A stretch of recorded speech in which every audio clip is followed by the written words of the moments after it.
Hey everybody, it's your neighborhood black girl with Endo Jamayca, and I'm here with an honest review of the Hood Romances Ethic. All right, y'all, let's get into it. The Ethic series is amazing. Everybody needs to go out and get you Ethic Book 1. You don't have to listen to me. You can read it or listen like me to it to yourself. You can do it yourself. It is awesome. Now, let's backtrack. I just like hood romances, but generally I like romance novels like as a genre. I just recently got into hood romances. Like Ethic was my first hood romance and now is on my, list of best books ever. Now, this is going to be an honest review, so get ready. Y'all, when I say there is murder, when I say there is sex, when I say there is drama, oh my goodness, there's so much in these books. And let me tell you, the writing gets better throughout the series. Now, I'm an educator, so I had to turn off my editing head. I was like, okay, I don't know what, and then I was like, the story. But the story is hit, though. The story is amazing.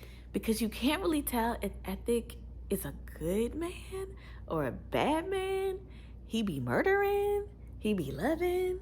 It's like, should I root for him though? Like, I can't really actually, I know I'm Team Ethic, but I also feel like you could be not on Team Ethic and still really enjoy the stories. Again, I highly suggest you just pick it up, read the first chapter, and then you must read the second chapter because you'll be hooked. So okay, so these are the top 3 things I loved about Ethic Book 1.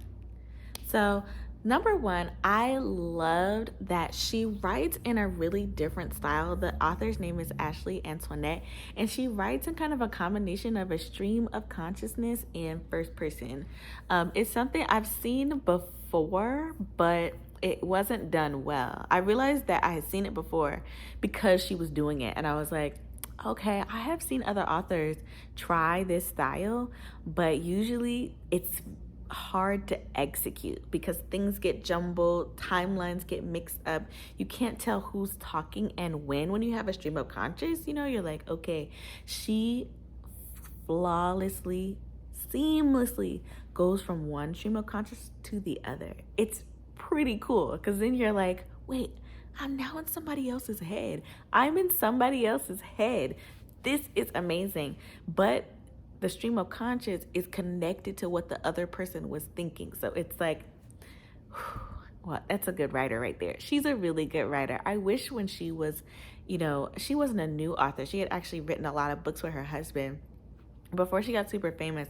I was like, I wish she had a better editor because some of the mistakes and stuff that I saw were just minor things that I was like, somebody just needed to get a purple pen and just like circle this and tell her, okay, take out this word, or this is how you pronounce this thing, so again, it was little things that weren't really a distraction from the whole story. And her style of writing is so, I think, unique because it works so well. Okay, so that's the first thing I loved about Ethic Book 1. And it's about the author because I was new to her. Like I said, she has other books, but I was new to her. So I was like, what is she really doing? And then I was like, oh, snap, I see what she's doing. And she does it so well. Okay, anyway, let me get on to the second thing. Okay. The second thing I really, really love about Ethic Book 1 is how they portray one of the characters, Morgan. Now, Morgan becomes one of my favorite characters in the whole Ethic universe by the end of the whole series. But when you first are introduced to her, you really can feel her isolation. And, she is, minor spoiler alert, she is deaf. And being deaf is a really big part of her identity, but not in the way that you might see from somebody who was mainstream deaf. Like, she is deaf, but for her, it's always been, a conflict because it is her, but she doesn't necessarily want it to be her, but it still is. She speaks sign language. She doesn't use her voice. And, you know, it is like, I have read a lot of books, middle grade books specifically, where deafness is centered as an identity portion of a story. In this book, and before this book, I hadn't seen a Black person who was deaf centered, and especially not a Black woman. I'm trying to think if the middle grade books, they were deaf boys. I think they were deaf boys. Now that I'm thinking about it, they were all really good, to be fair, but they weren't deaf girls. So this was the first time I was seeing a deaf girl who was portrayed as a full human and also wasn't afraid to talk about some of the things that she felt were hindering her because she was deaf. I think that it can be really hard.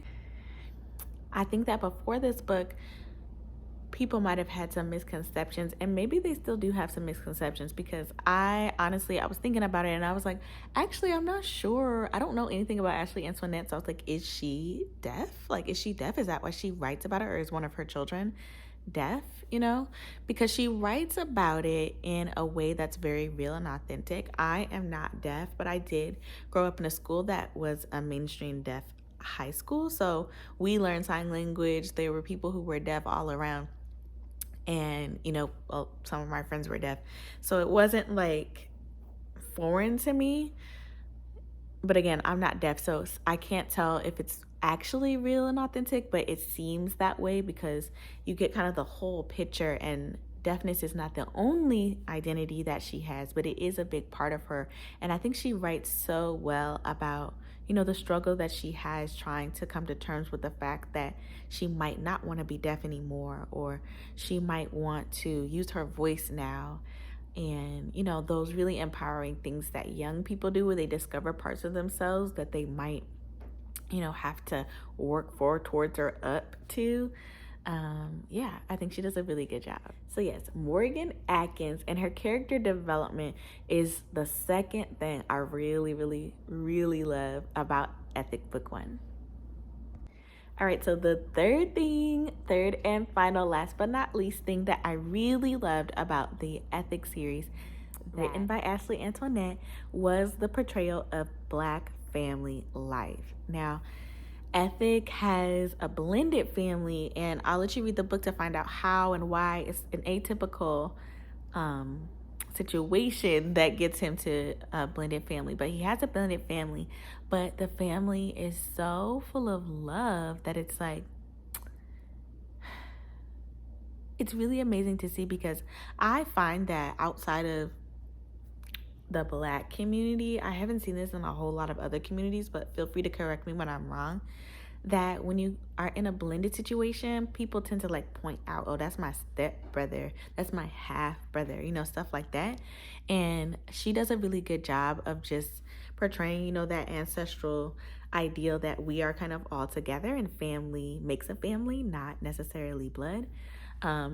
But she also does a really good job at describing the tensions that come out in children when they are in blended families and trying to navigate themselves in a mainstream family world, for lack of a better term. I think if you read her books, you really, really get into the family structure and their family life, because it's so rich and honest.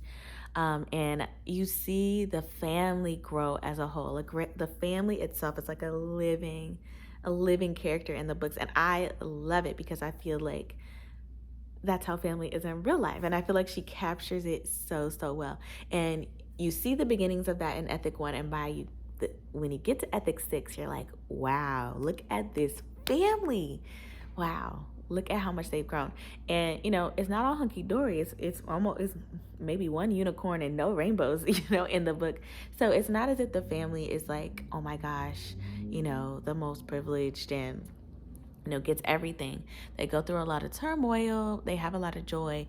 And I feel like that, again, is just the realness of how family works. And in my community, the Black community, the blended family, how the blended family works. Like, no matter who you are, if you're fam, you're fam. So it's kind of like, I really love that she portrayed that in this series. And I think that if you're reading it and you're not like privy to that idea, you really understand the love that goes into making a family and the, honestness that has to come with not being part of a bloodline, because every day you're choosing to be together. Yeah, it's pretty awesome. Again, thanks so much for watching my honest review of Ethic Book 1. I'll do Ethic Book 2 soon, and I'm going to do Butterfly Book 1 next. Just because I'm just hype on that series. I'm hype on the Butterfly series. I loved Ethic, but like I said, Morgan is my favorite character, and the Butterfly series is about her. So stay tuned for more honest reviews and my wonderful, uplifting coping strategy of hood romances. Black love for the win. Let's do it to it.